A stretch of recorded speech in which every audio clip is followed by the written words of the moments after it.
Rubio पे। Marco Rubio ने China को वार्निंग दी है।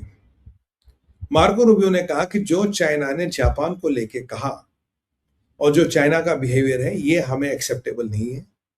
अमेरिका इस पे अपनी प्रतिक्रिया व्यक्त करता और अमेरिका ये कहता कि आप अपनी हरकतों से सुधर जाए।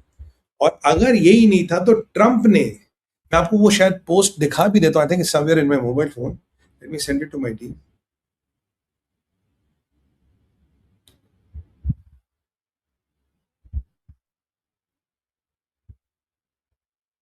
ये मैं अपनी टीम को भेज रहा हूं, भाई ये पोस्ट दिखा दीजिए।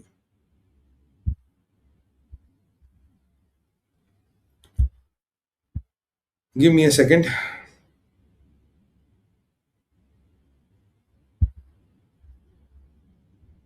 ये मैं वो पोस्ट दिखा भी देता हूं। तो बेसिकली ट्रंप ने चाइना को वार्निंग दी थी और उससे पहले मार्को रूबियो ने चाइना को वार्निंग दी थी। याद करिए, मार्को रूबियो नहीं मिले थे एशियन समिट में वेंगी से, लावरॉव से मिले थे। और कल मैंने आपको बताया था अमेरिका से खबरें ये आ रही जो जॉर्डन में हत्याएं हुई, लगता है उसमें चाइना का रोल है, उसमें इतना रशिया का हाथ नहीं है, क्योंकि लावरॉव से मीटिंग हुई और ये सब बात नहीं। पर चाइना से, वेंगी से मार्को रूबियो नहीं मिले। That was a very solid indication there is something wrong. अभी मेरी टीम आपको एक पोस्ट दिखाएगी जिसमें ट्रंप डायरेक्ट धमकी दे रहा है। ये देखिए, मैं ये पढ़ के सुनाता हूं आपको। President Xi, at our recent meeting in Beijing, China told me that he would not sell under any circumstances or sell weapons to Islamic Republic of Iran, and that statement included Chinese companies considering our relationship. I take him his word, and besides, I am doing him a very big favor also. Likewise, President Putin, despite the horrible war going on in Ukraine, the relationship remains as it does with President Zelensky, told me that he would not sell weapons to Iran. He understands that I do not want to sell weapons to Ukraine, but to NATO countries. They pay full price, and how these weapons are distributed, I have no idea. Therefore, the two major countries that people speak of often in terms of Iran, in my opinion, not participating in. If they did it, it would be very bad for them. If they did it, it would be very bad for them. ये जरा आप पढ़िए, अगर आप करोगे आपके लिए बहुत बुरा होगा बंधु, और certainly not in their best interest. Thanks for your attention, John Donald Trump. तो अमेरिका और रशिया को धमकी दी गई है। रशिया को कह रहे हैं कि अगर तुमने हथियार बेचे तो भैया हम भी ज़ेलेंस्की भाई को हथियार बेचेंगे। मुझे फुल प्राइस में नेटो कंट्री हथियार मांग रही, मुझे नहीं पता भैया आगे वो कहां बेचती है, तो I am going to sell them. और चाइना को तो सिंपल धमकी दी है कि आप ये हरकतें मत करना, आप जरा सुधर जाओ। ठीक है सर, तो this is a very clear cut and direct warning. Thank you, we can have this off. तो यहां पहले मार्को ने वार्निंग दी थी। मार्को ने फिर बोला कि लगता है कि रशिया इन्वॉल्व नहीं है, हमारी इंटेलिजेंस ऐसा कुछ नहीं करी। यहां रशिया और चाइना को डायरेक्ट ट्रंप वार्निंग देते, भैया हथियार मत बेचना।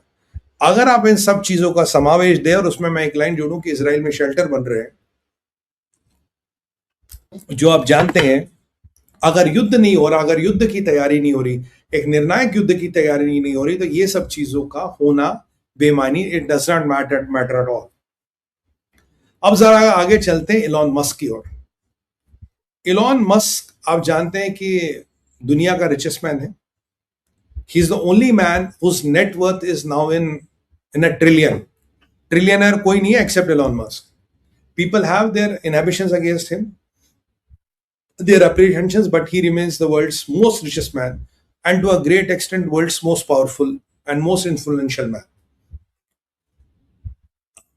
Maybe most powerful, तो नहीं, one of the most influential man, or in top 10, top 5 influential man in the, what he will be. अब इलॉन मस्क से सवाल पूछा गया, साहब, what do you think about Muslims? Are you anti-Muslim? Pointed question पूछा गया। अब आप जानते हैं, जहां तक मेरा अनुमान है, इलॉन के मदर या father one of the is a ज्यू।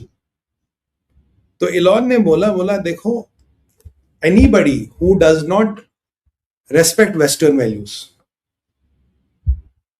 Anybody who doesn't believe in western way of life, anybody who threatens our existence, anybody who has those वो कयामत वयामत वाले विजन, जहां जन्नत, and anybody who are rapists, I don't like that. तो अब आप बोलोगे कि भाई ये एम वर्ड तो यूज किया नहीं, तो ये क्या कह रहा है एलोन मस्क, मैं आपको समझाता हूं। Anybody who does not agree to western values, people like Iran, Pakistan, Afghanistan, they don't agree to western values, they don't believe in western values, but passport American चाहिए, अलग बात है। Anybody who hates our civilisation, like Iran, debt to America, debt to Israel, or anybody who has those Jannat Jihad के vision कि life after death, Jannat Jihad, और खजूर, whatever, or anybody who are rapists. Rapist का context कहां से? Rapist का context आता है यूके के ग्रूमिंग गैंग्स। अगर आप यूके के ग्रूमिंग गैंग्स को देखेंगे, वहां जो बंदे पकड़े गए हैं 99% पाकिस्तानी मुसलमान है, अधिकतर ये मीरपुर वीरपुर साइड के। ये बलात्कार, यौन शोषण इस सब में संलग्न है। ये वहां का कंटेक्स्ट हो गया, ईरान का कंटेक्स्ट हो गया, ये लाइफ आफ्टर डेथ वाला कंटेक्स्ट हो गया। तो बेसिकली अभी क्या हो रहा है कि अभी दुनिया में भी एक विभाजन हो रहा है, डिवीजन हो रहा है। क्यों भाई? ईरान ने आज कहा कि मैं, अगर मेरे पे अटैक हुआ, मैं अमेरिका और अमेरिका कंपनीज के जहां भी एसेट्स होंगे उनको अटैक करूंगा। और अकॉर्डिंग टू ईरान, एक ड्रोन गया के हिट करता है बहरीन में अमेजोन के एक डाटा सेंटर। अब अमेरिका की टॉप 10 या बिग टेक कंपनीज को देखिए, all owned by Christians and most of them are Jews. तो अब यहां पे आप जानते हैं कि जो ऑरेकल के ओनर है, he is one of the richest man in America and he is the biggest donor of IDF, Israeli defence forces. तो ये जो नुकसान हो रहा है, ये कहीं ना कहीं अमेरिका के नाम पे क्रिश्चियंस का हो रहा है। और यहां अमेरिका की पॉलिटिक्स में आ गया जोरान ममदानी, जो हर काम वो करता है जो उसकी इस्लामी और इस्लामी शरीयत को सूट करता है। उसके अंदर का मुसलमान इतना प्रचलित है, वो कहता है मैं नेतन्याहू को पकड़ूंगा। तो नेतन्याहू ने अच्छा कहा, कह रहा यार एक बात बता, जिन्होंने अपने 52,000 लोग मारे, जो जो पूरे debt to America, debt to Israel कर रहे हैं, जिन्होंने इतने हजारों लोग दुनिया भर में मारे, इतने अमेरिकन मरवाए, तुझे उसके लिए कोई टेंशन नहीं है।